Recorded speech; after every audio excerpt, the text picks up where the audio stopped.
إن الحمد لله نحمده ونستعينه ونستغفره ونعوذ بالله من شرور أنفسنا ومن سيئات أعمالنا من يهده الله فلا مضل له ومن يضلل فلا هادي له أشهد أن لا إله إلا الله وحده لا شريك له وأشهد أن محمدا عبده ورسوله يا أيها الذين آمنوا اتقوا الله حق تقاته ولا تموتن إلا وأنتم مسلمون يا أيها الناس اتقوا ربكم الذي خلقكم من نفس واحدة وخلق منها زوجها وبث منهما رجالا كثيرا ونساء واتقوا الله الذي تساءلون به والأرحام إن الله كان عليكم رقيبا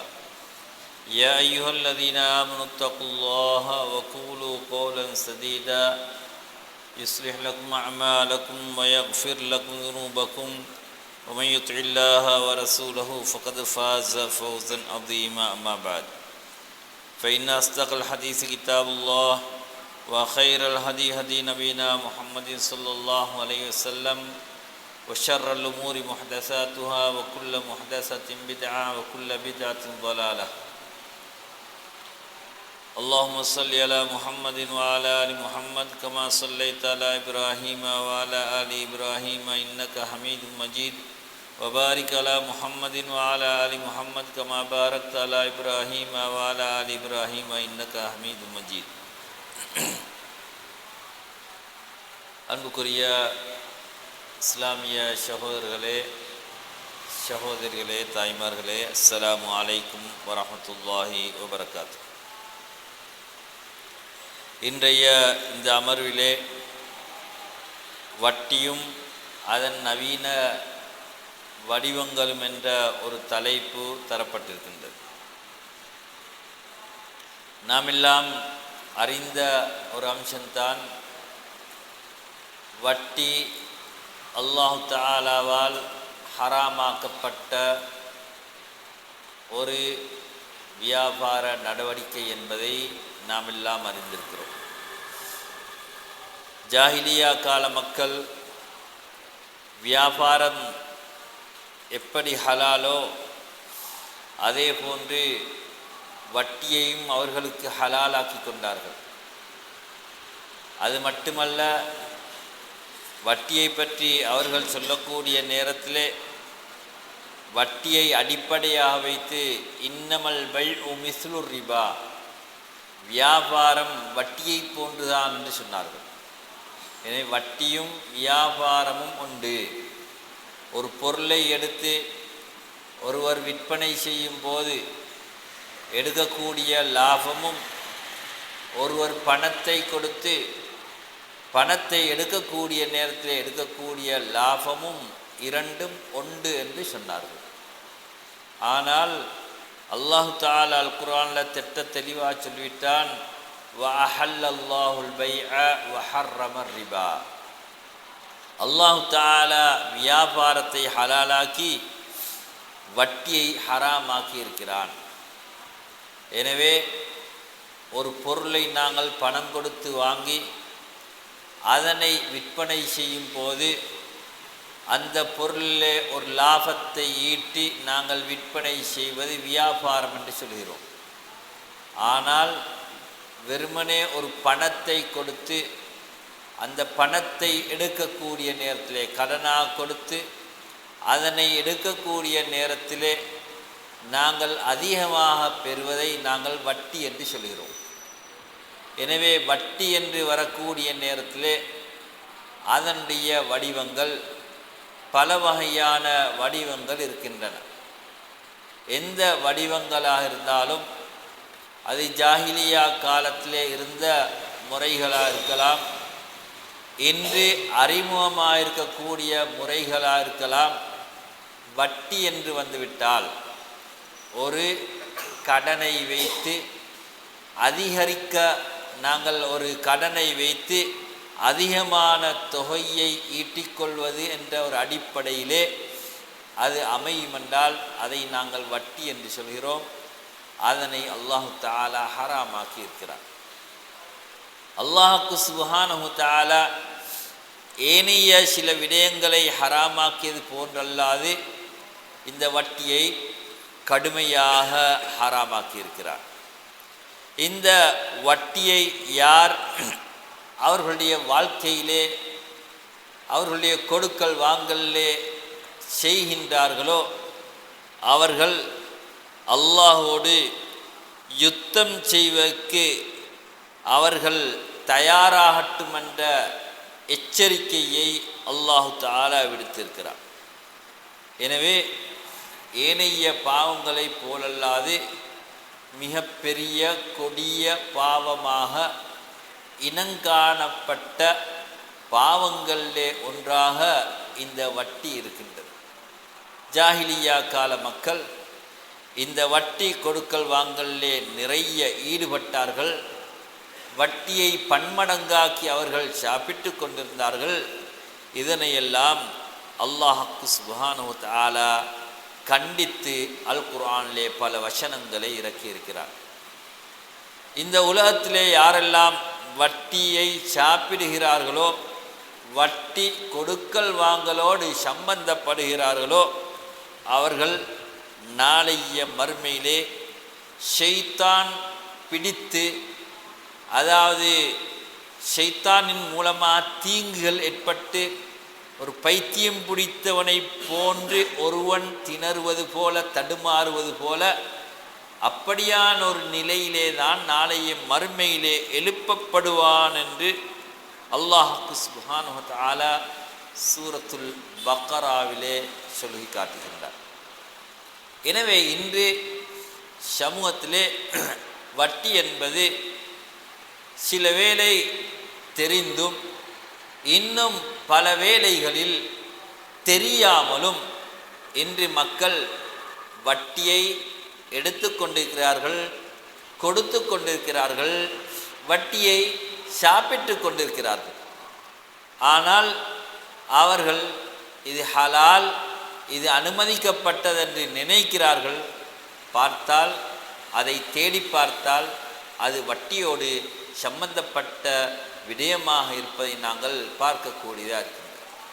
அன்புக்குரிய இஸ்லாமிய சகோதரர்களே, எனவே நாங்கள் ஒரு கொடுக்கல் வாங்கலை செய்வதற்கு முன்னால் இது கூடுமான வியாபாரமா அல்லது கூடாத வியாபாரமா, இந்த வியாபாரத்திலே வட்டி வருமா இல்லையா என்பதை நாங்கள் உறுதிப்படுத்தி கொள்ள வேண்டும். அதற்கு நாங்கள் மார்க்கத்தை படிக்க வேண்டும், கொடுக்கல் வாங்கலை பற்றி படிக்க வேண்டும். எனவே இந்த கொடுக்கல் வாங்கலே எந்த வகையிலே வட்டி நுழைகின்றது என்பதை நாங்கள் தெளிவாக விளங்கினால்தான் முழுமையாக இந்த வட்டியை விட்டும் நாங்கள் தூரமாகலாம். இல்லாவிட்டால் இந்த வட்டியிலே நாங்கள் சிக்கிவிடுவோம். இன்று வட்டி என்பது ஒரு சர்வசாதாரணமான ஒன்றாக மாறிவிட்டது. எதை எடுத்தாலும் வட்டியோடு சம்பந்தப்பட்ட கொடுக்கல் வாங்கல்களாக நாம் யாரோடெல்லாம் கொடுக்கல் வாங்கல் செய்கிறோமோ அவர்களும் இந்த வட்டியோடு தொடர்பு பட்டவர்களாக இருப்பதை நாங்கள் பார்க்கக்கூடியதாக இருக்கின்றது. எமது நாட்டை எடுத்துக்கொண்டாலும் அந்த நாடும் வட்டியோடு தொடர்பு பட்ட கொடுக்கல் வாங்கலில் ஈடுபடக்கூடிய ஒரு நாடாகத்தான் இருக்கின்றது. இன்று இந்த நாடு மட்டுமல்ல, முழு உலக நாடுகளும், அது இஸ்லாமிய நாடுகள் என்று சொல்லப்படக்கூடிய நாடுகளும் கூட இந்த வட்டியிலே ஏதோ ஒரு வகையிலே சம்பந்தப்படக்கூடிய அளவு இன்று யகூதிகள் நசாராக்கள் எங்களை பின்னி பிணைத்து இருக்கிறார்கள். ஒரு மனிதன் உலகத்தில் வாழ்வதா இருந்தால், கொடுக்கல் வாங்கல் செய்கிறதா இருந்தால், ஏதோ ஒரு வகையில் வட்டியில் சம்பந்தப்படாமல் பெய்த்துக்களை ஏலா தப்பிக்கொள்ள முடியாது என்ற ஒரு நிலைமைக்குத்தான் நாங்கள் இப்படியான ஒரு இக்கட்டான ஒரு சூழ்நிலைக்கு ஆளாகி இருக்கிறோம். அதனால தான் ரசூலுல்லாஹி ஸல்லல்லாஹு அலைஹி வஸல்லம் அவர்கள் சொன்னார்கள், ஒரு காலம் வரும், அந்த காலத்தில் அவன் வட்டியைத்தான் எடுக்காட்டி வட்டியுடைய உபார், அவனுடைய புழுதி மனிதனை தொடும் என்று நபி ஸல்லல்லாஹு அலைஹி வஸல்லம் அவர்கள் சொன்னார். இன்று புழுதி அல்ல, புழுதிக்கும் அப்பால் சென்று நாங்கள் துண்டு துண்டாக நாங்கள் நிறைய இந்த வட்டியை என்ன செய்கிறோம், எடுக்கிறோம், கொடுக்குறோம், விளங்காமல் செய்கிறோம். சில வேளை விளங்கியும் செய்கிறோம். அன்புக்குரிய இஸ்லாமிய சகோதரர்களே, எனவே இந்த வட்டி என்ற இந்த விடயம் மிக பாரதூரமான ஒன்றாக இருக்கின்றது.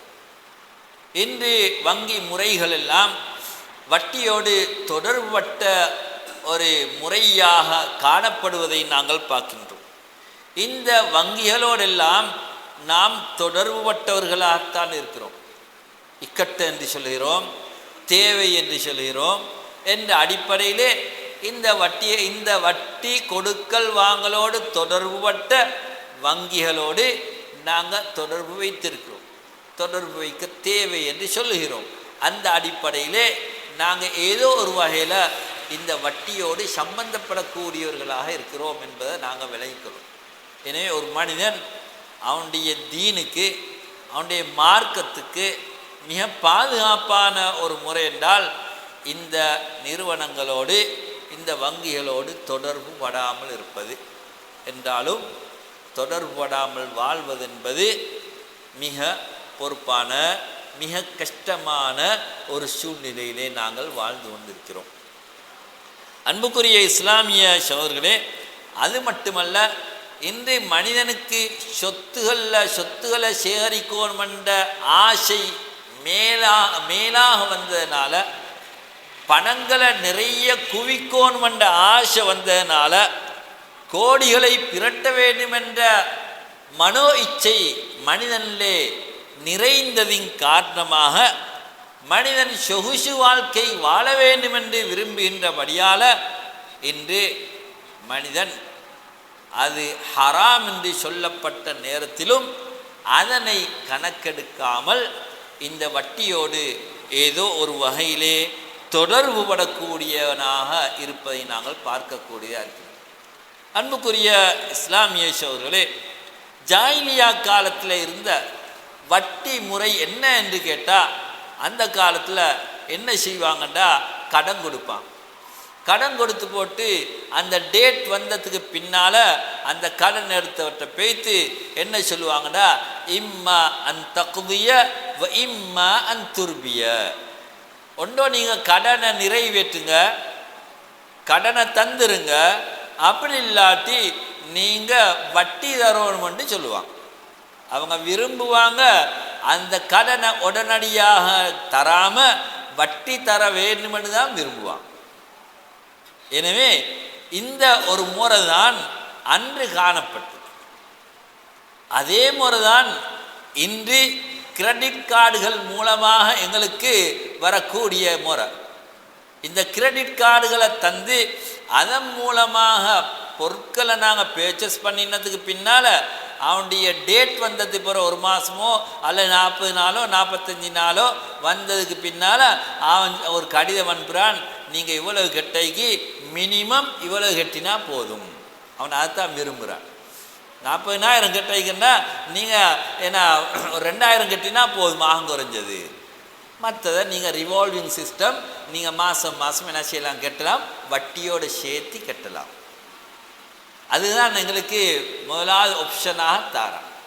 எனவே இந்த கிரெடிட் கார்டுகளை கொண்டு வந்து எங்களுக்கு பழக்கி பொருட்களை வசதி இருந்தோ இல்லையோ இந்த கார்டுகள் மூலமாக வாங்க வச்சு அந்த டேட் ஆனதுக்கு பின்னால் நாங்கள் கொடுக்கறதுக்குள்ள வசதி இல்லாமல் போகணும்னு தான் விரும்பு.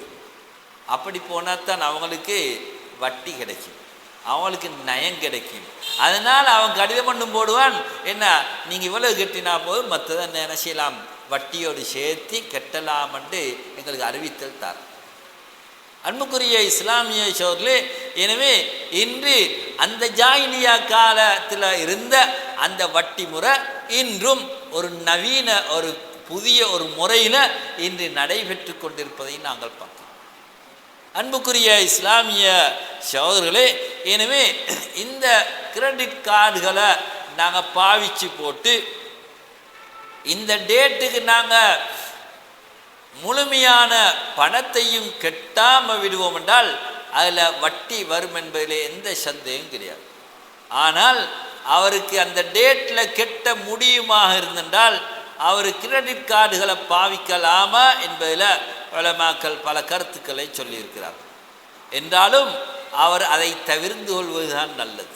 காரணம், அவர் அந்த கிரெடிட் கார்டை பெறக்கூடிய நேரத்தில் நான் பிந்தினால் நான் டேட்டுக்கு கெட்டாட்டி நான் வட்டி கெட்டுவேன் என்ற எக்ரிமெண்ட்டுக்கு அவர் சைன் பண்ணுறார். எனவே அந்த அடிப்படையில் உலமாக்கள், பெரும்பாலான உலமாக்கள் இந்த கிரெடிட் கார்டை பாவிக்கக்கூடாது என்ற கருத்தை சொல்லியிருக்கிறார். ஒரு சிலர் இல்லை, இப்படியான ஒரு இக்கட்டாக இருந்தால் அந்த டேட்டுள்ளுக்கு கெட்ட ஏழுமா இருந்தால் அவர்களுக்கு பாவிக்கலாம் என்ற கருத்தில் சொல்லியிருக்கிறார்கள். என்றாலும் ஒரு மனிதனுடைய தீனுக்கு பாதுகாப்பானது, அவனுடைய தக்குவாவுக்கு மிக கிட்டமானது இவைகளை நாங்கள் பாவிக்காமல் ஒதுங்கிவிடுவது. அன்புக்குரிய இஸ்லாமிய சோர்களே, ஏனென்றால் ஒருவர் தான் கெட்டலாம் என்ற உறுதியோடு இருப்பார். ஆனால் அவருக்கு இக்கட்டான ஒரு சூழ்நிலைகள் வந்த நேரத்தில் அவர் எங்களுக்கு சந்தர்ப்பம் இருக்குதானேன்னு சொல்லி அதை தள்ளி போடுவார். எனவே வட்டிக்குள்ளுக்கு நுழைவதற்கான ஒரு வழியாகவும் அமைகின்றபடியால் ஒரு மனிதனுடைய மார்க்கத்துக்கு பாதுகாப்பு, அவைகளை விட்டும் ஒரு மனிதன், ஒரு முஸ்லிம் தவிர்த்து கொள்வது. அன்புக்குரிய இஸ்லாமிய சகோதரர்களே, எனவே இன்று எமது சமூகத்தில் வட்டி எப்படி நுழைகின்றது என்று பார்க்கக்கூடியதில் நாங்கள் சொன்னது இது ஒரு முறை. இரண்டாவது முறை என்னான்னு சொன்னா, இன்றைக்கு நாங்கள் வங்கிகளில் என்ன செய்கிறோம், அக்கௌண்ட் வச்சுக்கிறோம். செக்குகளை நாங்கள் என்ன செய்கிறோம், கொடுக்குறோம். செக்கில் கொடுத்து போட்டு என்ன செய்கிறது, உரிய டேட்டுக்கு பணத்தை போட்டுறல. பணத்தை போடாட்டி என்ன செய்கிறான், பேங்கில் அதை பாஸ் பண்ணுறான். அதை பாஸ் பண்ணி போட்டு ஓவர் டிராஃப்ட், இந்த ஓடிக்காக வேண்டி என்ன செய்கிறான், ஒரு தொகையை எட் பண்ணுறான். அப்போ எங்களுக்கு கடனை தந்து போட்டு அவன் என்ன செய்கிறான்டா, ஒரு தொகையை, ஒரு வீதத்தை, ஏதோ ஒரு வீதத்தை எங்களுக்கு கூட்டி எங்களிடத்திலிருந்து பெற்றுக்கொள்கிறான். இது வட்டியுடைய முறைகளில் ஒன்று.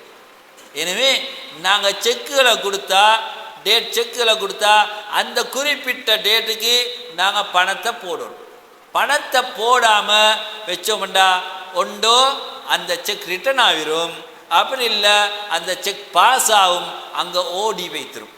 ஓடி போனால் அவன் என்ன செய்கிற போகிறான், எங்கள்கிட்ட இருந்து கூடுதலான ஒரு தொகையை அறவிட போகிறான். இதை தெரிஞ்சுக்கண்டும் எங்களோட சகோதரர்கள் சாதாரணமாக, சர்வ சாதாரணமாக நடந்து கொள்கிறார். இது நவீன வட்டி முறைகளிலே ஒன்று என்பதை நாங்கள் விளங்கிக் கொள்ளும். அதுவும் கடனுக்காக வேண்டி தான் அறவிடப்படுகின்றது. வங்கி எங்களுக்கு ஒரு தொகையை கடனாக தந்து போட்டு, எங்களுக்காக வேண்டி கடனாக தந்து போட்டு, எங்களுக்காக வேண்டி இன்னொருத்தருக்கு கொடுத்து போட்டு என்ன செய்கிறான்டா, எங்களிடத்திலிருந்து கூடுதலான ஒரு தொகையை அறவிடுகிறான் என்றால் இது வட்டி என்பதை நாங்கள் விளங்கிக் கொள்ள வேண்டும். இதே போல் இன்று கொமிஷுக்காக செக்குகளை மாற்றுவாங்க. ஒரு டேட் செக்குக்கும் இந்த டேட் செக்கை எனக்கு அவசரமாக பெற்றுக்கொள்ள வேண்டியது, 1,00,000 ரூபாட செக். இப்போ நான் என்ன செய்கிறது, வசதி இல்லை ஒரு இடத்துல வைத்து இது வார 31ஆம் தேதிக்குள்ள செக், இன்றைக்கு 18ஆம் தேதி எனக்கு அவசரமாக தாங்க, பணத்தை தாங்க, இதுக்குரிய பணத்தை, ஆனால் நீங்கள் எனக்கு 90,000 தாங்க, நீங்கள் டேட் ஆனதுக்கு பின்னால் 1,00,000 எடுத்துக்கோங்க. இப்படியா கொமிஷனுக்கு என்ன செய்கிறாங்க, மாற்றுறாங்க. பேர் கொமிஷன் சொன்னாலும் இது வட்டி. எனவே கொமிஷன் பேர் சொல்லலாம், லெவி என்று பேர் சொல்லலாம், இப்படி ஒவ்வொரு பேர்களை சொல்லுவாங்க. எந்த பேரை சொன்னாலும் இது கடனுக்காக அறவிடப்பட்ட ஒரு தொகை. அப்போ என்ன நடக்குதுண்டா, எனக்கு அவர் 90,000 ரூபா தந்து போட்டு, கடனாக தந்து போட்டு, அவர் என்ன செய்கிறாரு, 31ஆம் தேதி ஆனது பின்னால் 1,00,000 பெற்றுக்கொள்கிறார், ஏன கணக்கிலிருந்து பெற்றுக்கொள்கிறார். அப்போ இது வட்டி என்பதில் எந்த சந்தேகம் கிடையாது. எனவே எனக்கு கடன் தந்து போட்டு அவர் நினைச்ச வட்டியைத்தான் பெறுகிறார். எனவே இது கொமிஷன் பேரில் வந்தாலும் இது வட்டி என்பதை நாங்கள் தெளிவாக விளங்குவோம். இது பேங்க் சேஞ்சாலும் சரி, அல்லது தனிநபர்கள் செஞ்சாலும் சரி இது வட்டி முறை என்பதை நாங்கள் விளங்கிக் கொள்ள வேண்டும். அன்புக்குரிய இஸ்லாமிய சகோதரர்களே, இதே போன்று அந்த காலத்தில் ஜாஹிலியா காலத்தில் அல் ஈனா என்ற ஒரு வியாபாரம் செய்து கொண்டிருந்தார்கள். ரசூலுல்லாஹி ஸல்லல்லாஹு அலைஹி வஸல்லம் சொன்னார்கள், இதா தபாயஅதும் பில் ஈனா வ அகதும் அஸ்னாபல் பக்கர் வ ரதீதும் பிஸ்ஸர் வ தரக்துமுல் ஜிஹாத ஃபீ ஸபீலில்லாஹ் ஸல்லல்லாஹு அலைக்கும் ذுல்லன் லா யன்ஸிஹு ஹத்தா தர்ஜிஉ இலா தீனிக்கும். நீங்கள் பைஉல் ஈனால ஈடுபட்டால் என்று அல்லாஹ்வுடைய ரசூல் ஸல்லல்லாஹு அலைஹி வஸல்லம் அவர்கள் கண்டிக்கின்றார்கள். இந்த அதாவது பைஉல் ஈனாவுக்கு உலமாக்கள் விளக்கம் கூறக்கூடிய நேரத்தில் இப்படி ஒரு உதாரணத்தை சொல்லி உங்களுக்கு விளங்கப்படுத்தலாம். உதாரணமாக, என்னிடத்தில் ஒரு வாகனம் இருக்குது, ஒரு பைக் இருக்குது. பெனேட்டோரால் வந்து என்ன செய்ய கடன் கேட்கிறார், எனக்கு ஒரு 3 லட்சம் கடன் தாங்கன்றார்.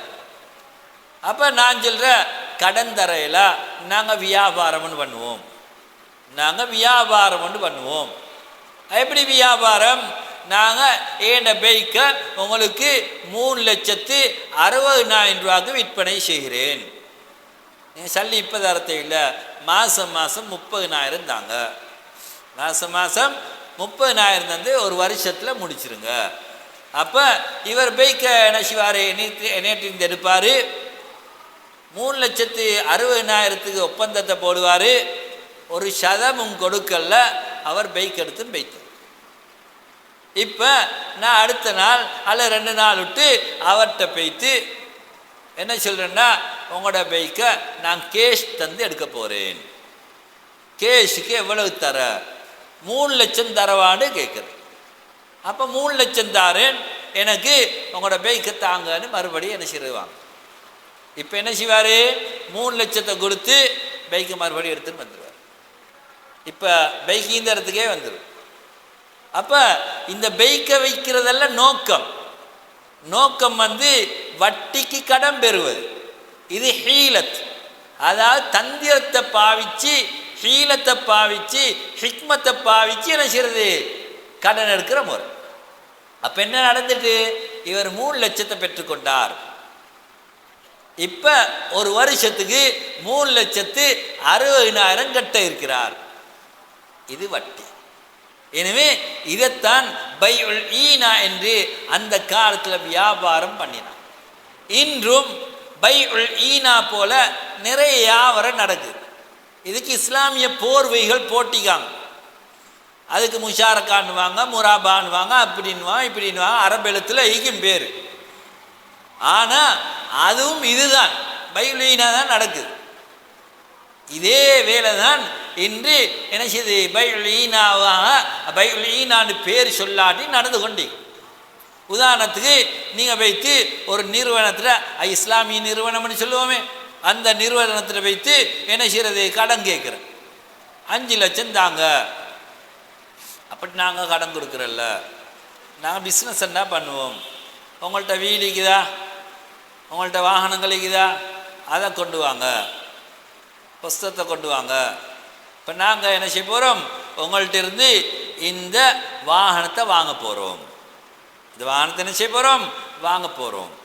அவர் புஸ்தகத்தை மட்டும்தான் மாற்றிப்பார், வாகனத்தையும் பார்த்திக்க மாட்டார். வாகனம் வாங்குறவர், வாகனம் ஒன்று வாங்குறேன்னா எவ்வளோ நாங்கள் என்ன செக் பண்ணுறது, அதை பார்க்குறேன், இது பார்க்குறேன், ஒன்றும் இல்லை. இவர் என்ன செய்வார், வாகனம் வாங்க போகிறாரு, அவர் புஸ்தகத்தை பார்த்து வாங்க போகிறார். இப்போ என்ன செய்வார், ரைட் 5 லட்சம் உங்களோட வீலுக்கு நாங்கள் 5 லட்சம் தரோம்.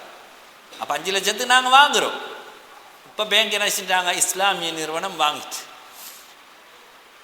அப்போ அது அவங்களுக்கு சொந்தமான வீல் ஆகிட்டு. வீலை காணாமில்லை அவர், சில வேலை ஒன்றும் தேடி பார்க்கல, லீக் ஆகுதான்னு பார்க்கம் இல்லை, ஒழுங்காக ஓடுதான்னு பார்க்கம் இல்லை, ஒன்றும் பார்க்கல, வாகனத்தை வாங்கியாச்சு.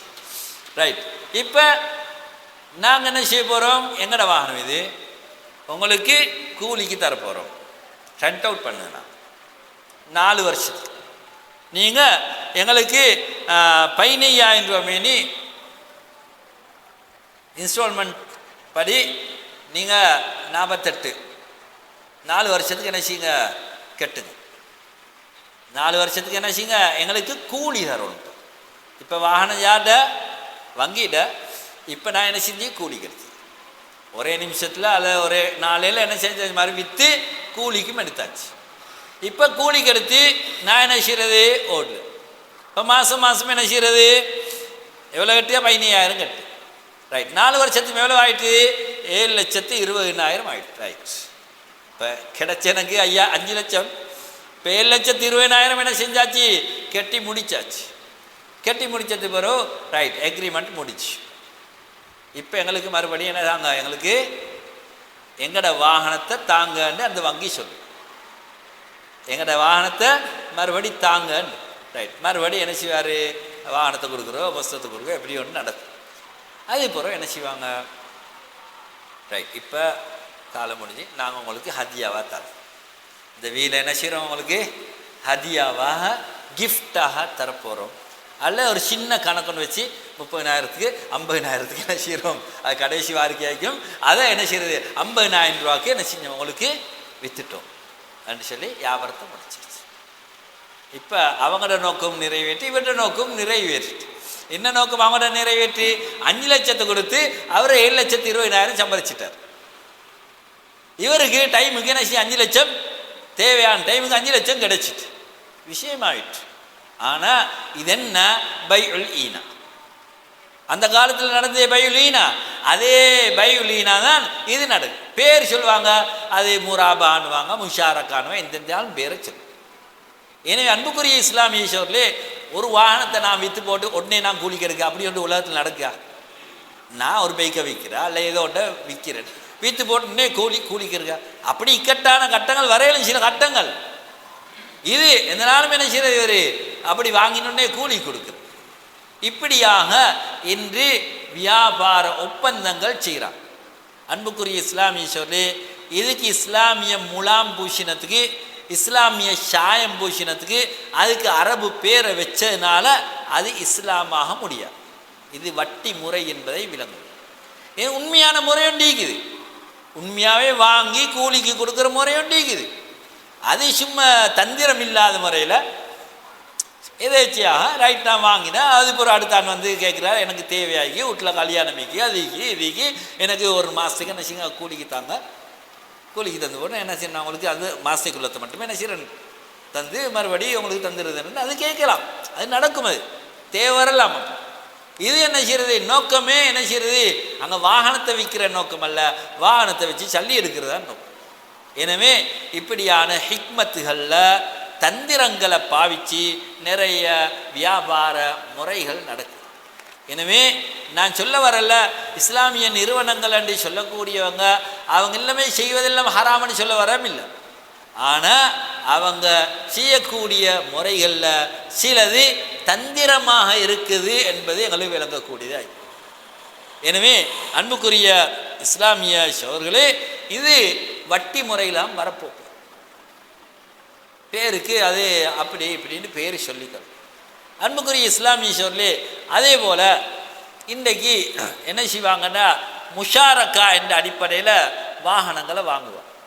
முஷாரக்காண்டா 2 பேரும் ஒன்று சேர்ந்து வாங்குறது. இப்போ 40 லட்சத்தில் வாகனம் ஒன்றிக்கு நான் 20 லட்சம் போடுக, இஸ்லாமிய நிறுவனம் 20 லட்சம் போடுது, முஷாரக்கத்தை வாங்கலாம். 2 பேர் சேர்ந்து வாங்குற போல் நானும் வங்கியும் சேர்ந்து வாங்கலாம், அது அனுமதிக்கப்பட்ட முறை. ஆனால் 2 பேருக்கும் சொந்தம், 2 பேருக்கும் சொந்தம். 2 பேர்டையும் தலையிலேக்கு வரும் இந்த வாகனம் என்னாண்டு, இது வாகனம் எங்கே போகிறது எங்கே வருது இதில் வருமானம் வருதா இல்லையா அது தலையிலேக்கும் 2 பேருக்கும் பார்ட்னர்ஸ் மாறண்டா. ஒரு பார்ட்னர் சும்மா இருந்துருவாரா விசாரிக்காம.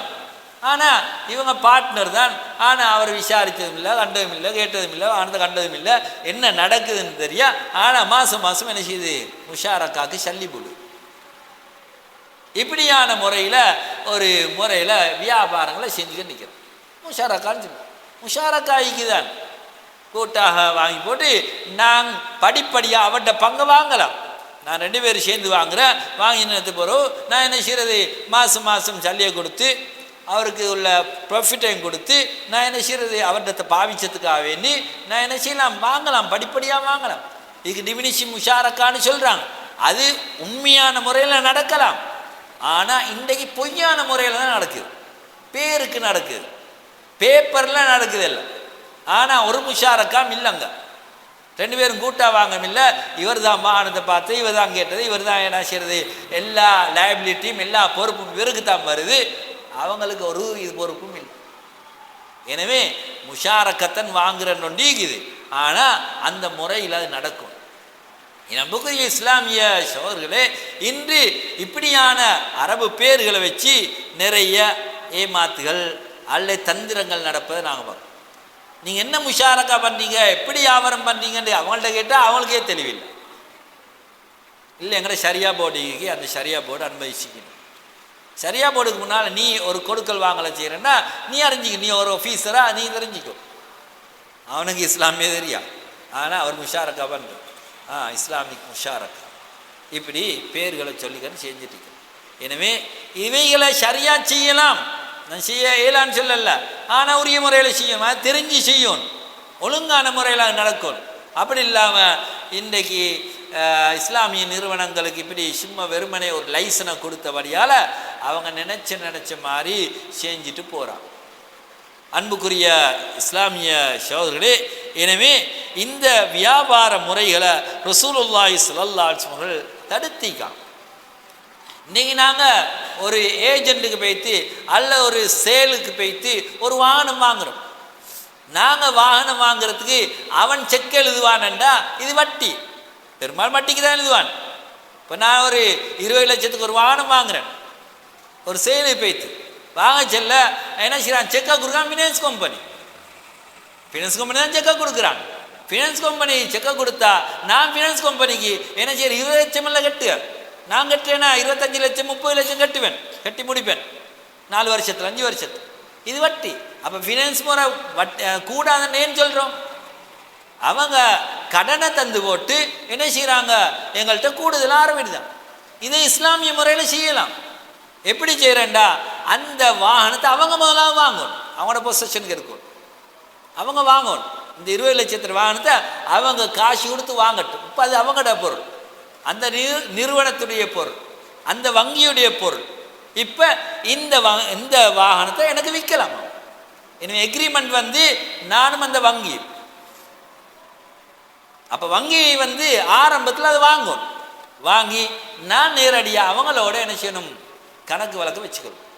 ரைட், இந்தாங்க 25 லட்சம் மாதம் இவ்வளோ கட்டுங்க, பிரச்சனை இல்லை, கூட்டி விற்கலாம், இன்ஸ்டால்மெண்ட்டு விற்கலாம். இன்ஸ்டால்மெண்ட்டுக்குள்ள விலை இதே விலையாகிக்கணும்னு தேவையில்லை, அது ஹலால். எனவே நான் 20 லட்சத்துக்கு வாங்கின பொருளை என்ன செய்யலாம், நான் 4 வருஷம் எக்ரிமெண்ட் 30 லட்சம் வருஷம் இவ்வளோ கட்டுது, இதில் பிழை இல்லை. ஆனால் எக்ரிமெண்ட் நான் யாரோட அடிக்கணும், வாங்கினவரோடு, அவருக்கு சொந்தமாகணும் அந்த பொருள், இவருக்கு சொந்தமாகவும் இல்லை. நான் எக்ரிமெண்ட் அடிக்கிறேன், இந்த சேலோட அடிக்கிற எக்ரிமெண்ட்டுக்கு அவர் செக்கை மட்டும் கொடுக்குற, இதான் ஃபினான்ஸ் கம்பெனி செய்யும். எனவே இந்த வியாபாரங்கள் ஹலாலான முறையில் செய்யலாம். செய்கிறண்டா அந்த ஒழுங்குமுறைகள் அறியணும், அந்த முறையில் நடக்கணும். அப்படி இல்லாமல் ஏதோ எல்லாரும் செய்கிறாங்க நாங்கள் அதே மாதிரி செஞ்சு போட்டு இதுக்கு முஷாரக்கா முராபகா என்ற பேரை மட்டும் வச்சதுக்கு என்ன செய்ய மாட்டாது, சரி வர மாட்டேன். வெறுமனே ஏன்னா தொப்பியை போட்டுக்கண்டு மிருகத்தை அறுத்தது சரி வராதே, அவன்கிட்ட ஈமானிக்கோமே இஸ்லாமிக்கோமே. எனவே நான் சும்மா லேபலை மட்டும் அடித்தா, லேபல் அடித்து சரி வராது, பேரை போட்டு சரி வராது. ஹக்கீகத்தில் யதார்த்தத்தில் இது உண்மையாக நடக்குதா, எப்படியான முறையில் நடக்குதுன்றதை என்ன செய்யும் வளம். எனவே இன்றைக்கு இப்படியான முறைகளை என்ன செய்து நமத்துயன் மேலோட்டமாக முராபகா முஷாரக்கான்னு சொல்லலாம், பேப்பர் வைஸ் சொல்லலாம். ஆனால் ஹக்கீகத்தில் யதார்த்தத்தில் அப்படி ஒன்றுமே நடக்கலன்ற ஒரு நிலைமை தான் வரும். எனவே இன்றைக்கு இப்படியான ஹராமான முறைகள் இன்று நடந்து கொண்டு இதே போல் முதாரபாக்கன்னு சொல்லி கொடுக்குறாங்க. இது வட்டி என்று இல்லாட்டியும் கூடாத முறை முதாரபாக்கன்னு சொல்லி கொடுக்குறான், அது கூடும். முதாரபாக்கு சொல்லி கொடுக்கலாம். முதாரபானா என்ன, நான் ஒரு ஆள்கிட்ட பணத்தை கொடுக்குறேன், இந்தாங்க கல் வியாபாரம் பண்ணி எனக்கு வார லாபத்தில் என்னதாங்க எனக்கு ஒரு லாபம் தான். அப்போ எக்ரிமெண்ட் வரணும், வார லாபத்தில் 25% 50% எனக்கு தரும், 50% நீங்கள் இருக்கும். லாபத்தில் பேசும்.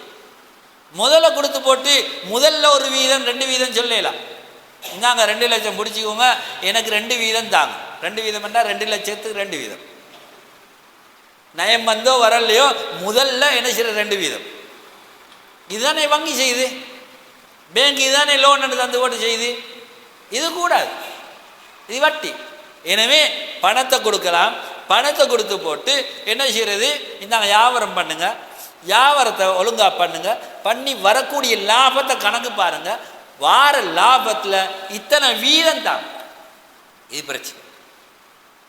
ஆனால் வார லாபத்தில் இவ்வளோ ஒரு தொகை தாங்க, 5000 ரூபா தாங்க, 10000 ரூபா தாங்க, அது சரி வராது. இன்றைக்கி எல்லாரும் முதாரபான சளி எடுக்கிற சளி எடுத்து ஒரு ஒன்று மாதம் 5000 தாரு, மாதம் 10,000. அவர் லொஸ்டானாலும் சரி, லொஸ்டா ஆட்டும் சரி, அவருக்கு கூட லாபம் வந்தாலும் சரி, குறைய லாபம் வந்தாலும் சரி 5000. இது சரி வராது, இது பிழையான முறை. இது வட்டி அல்லாட்டியும் இது பிழையான முறை, ஹராமான முறை. எனவே நாங்கள் வார ரேஷோன்ற பேசோண்டாங்க. அப்போ எக்ரிமெண்ட் ஈக்கோன் பெஸ்ட்டுக்கு சும்மா சல்லியை கொடுத்து போட்டு எல்லாம் என்ன செய்கிறது, தூங்க கயிறு இல்லாமல் போனது போகிற தடமாறு. இப்போ என்ன இல்லை, நான் பேசி கொடுக்கல, நயந்தாங்கன்னு தான் கொடுத்தேன், எவ்வளோன்னு சொல்ல, இது பிழை. எனவே எத்தனை வீதம் தர போகிறீங்க எழுதுங்க. நீங்கள் ஒரு கொடுக்கல் வாங்க சொன்னா எழுதுங்க, இத்தனை வீதம் நீங்கள் தர எக்ரிமெண்ட். இந்த அடிப்படையில் தான் வியாபாரம் பண்ணும். சும்மா நினச்ச மாதிரி பண்ணி போட்டு எல்லாம் முட்டினத்து பிறகு என்ன செய்கிறது, ஃபத்வா கேட்டுவார். அன்புக்குரிய இஸ்லாமிய சோர்லே, எனவே நாங்கள் விளங்கி செய்யணும். ஒன்றை செய்யும்போது எனவே முதாரபா செய்யலாம். முதாரபானா இன்னொருத்தட்ட கொடுத்து எனக்கு வியாபாரம் பண்ண தெரியும், அவருக்கு வியாபாரம் பண்ண தெரியும், அவர்கிட்ட சல்லி இல்லை, நான் சல்லியை கொடுக்குறேன், பிரச்சனை இல்லை. அவர் வியாபாரம் பண்ணி அவர் மிஸ்யூஸ் பண்ணாட்டி, அவர் ஒழுங்காக பண்ணி நஷ்டம் போனால் அவர் பொறுப்பில்லை. ஒழுங்காக தான் பண்ணார், அவர் சரியான முறைக்கு தான் பேசினார், எல்லாம் செஞ்சார். ஆனால் ஏதோ காலத்தில் ஏற்பட்ட பிரச்சனை அல்லது வேறு ஏதாவது இயற்கையாக வந்த பிரச்சனைகளில் லொஸ்டாகிட்டு வியாபாரம்.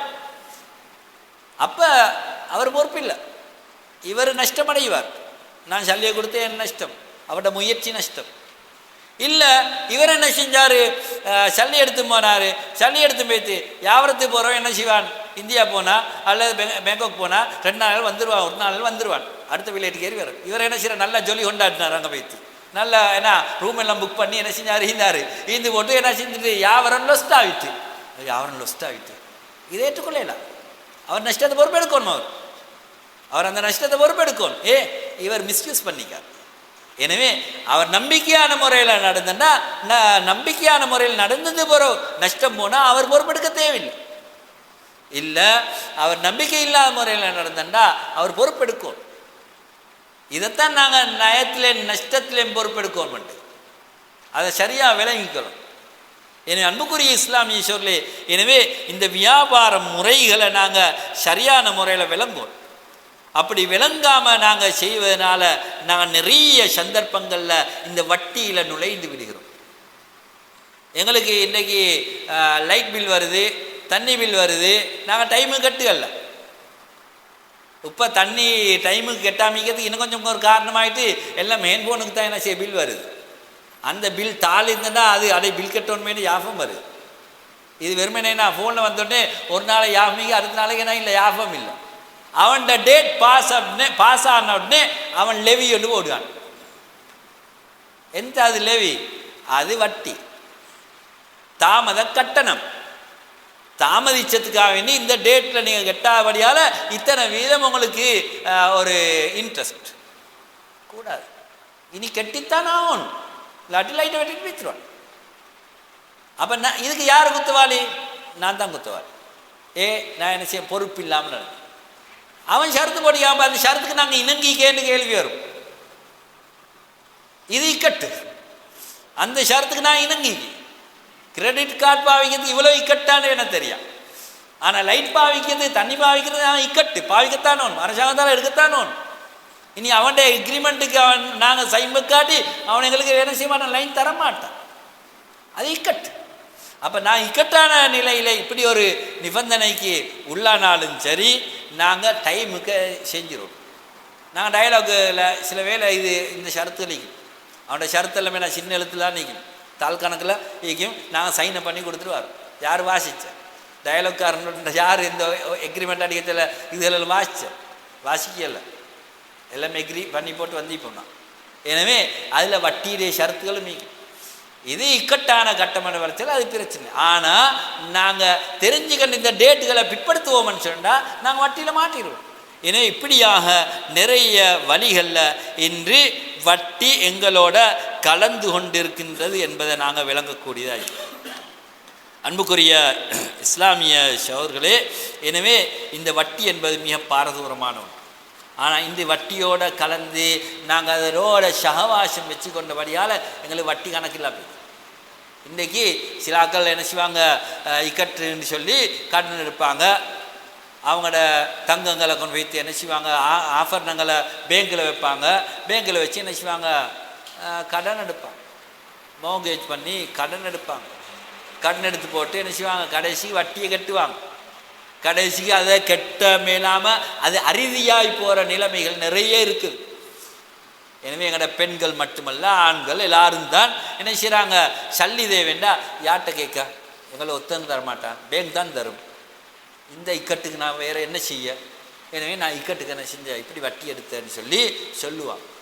எனவே இந்த இக்கட்டுக்காக வேண்டி வட்டி எடுக்கணுமென்று யாரும் சொல்லலை, யாரும் ஃபத்வா கொடுக்கல. எனவே இப்படியாக நாங்கள் இக்கட்டுக்கு ஆகி வெறுமனை எங்களோட சொகுசு வாழ்க்கைக்காக வேண்டி நாங்கள் இக்கட்டுக்கு ஆகிறோம். அது இல்லாமல் வாழலாம், அது இல்லாமல் வாழ்ந்தால் உயிர் போக போகிறல, அது இல்லாமல் வாழ்ந்துட்டா எங்களை செய்ய போகிறதில்ல, எங்களுக்கு நோய் ஏற்பட போகிறதில்ல. ஆனால் நாங்கள் இக்கட்டாக்கி கொண்டோம், எங்களுக்கு கட்டாயமாக்கி கொண்டோம், அதனால் இக்கட்டாகிச்சு. எனவே ஒவ்வொருத்தரும் அவன்ட விரலுக்கேற்ற பீங்கன்னு சொல்லுவாங்களே, அவனுக்குள்ள மாதிரி போக வேண்டியது. அவனோட மாதிரி நான் ஓட மட்டும் நினச்சா எல்லாரும் வட்டியில் அங்கே வைப்பான்.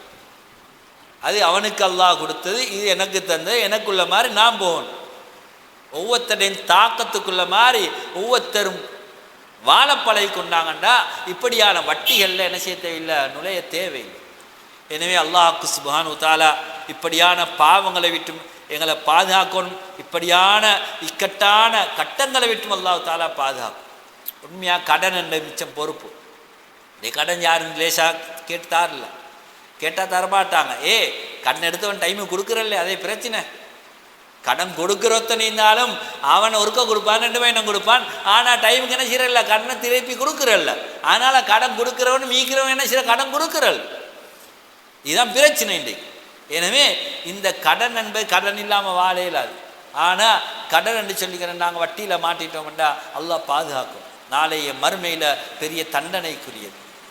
எனவே கடன் இல்லாமல் மனிதன் மரணிக்கணும். ஒருவன் மரணித்துட்டா அவனுடைய பாவங்கள் எல்லாம் மன்னிக்கப்படுது. ஆனால் கடனை தவிர ரசூலுல்லாஹி ஸல்லல்லாஹு அலைஹி வஸல்லம் அவர்கள் சொன்னாங்க, ஒருவன் ஷஹீதான அவனுடைய பாவங்கள் எல்லாம் மன்னிக்கப்படும். அது பிறகு அந்த சஹாபி அதை கேட்டுட்டு போகிறார். போனதுக்கு பின்னால் ரசூலுல்லாஹ் மறுபடி கூப்பிட்டு சொன்னாங்க, இல்லத்தைன் கடனை தவிர, கடன் மன்னிக்கப்பட மாட்டார். ஷஹீதாக இருந்தாலும் அல்லாஹ்வுடைய பாதையில் யுத்தம் புரிஞ்சு மரணித்தாலும் கடன் மன்னிக்கப்பட மாட்டார். அதுக்குரியவன் மன்னிக்கும். அந்த அளவுக்கு பாரதூரமான விஷயம். இந்த கடன் பெரிய சுமை, கடன் சுமையை விட்டு ரசூலுல்லாஹ் பாதுகாப்பு தெரியும், அல்லாஹ் பாதுகாப்பு. எனவே இந்த கடன் அண்டு போகக்கூடிய இடத்துல மனுஷன் இப்படி வட்டியில் கை வைக்கக்கூடிய ஒரு நிலைக்கு தள்ளப்படுவதை நாங்கள் பார்க்குறோம். அல்லாஹ் தஆலா பாதுகாக்கணும். எனவே இஸ்லாமிய சட்டங்களை விழுமியங்களை விளங்கி அல்லாஹ் தஆலா விரும்பக்கூடிய முறையில் வாழ்ந்து மரணிப்பதற்கு நம் அனைவருக்கும் அல்லாஹ் தஆலா தௌஃபீக் செய்வானாக. வ ஆகிர் தஅவானா அல்ஹம்துலில்லாஹி.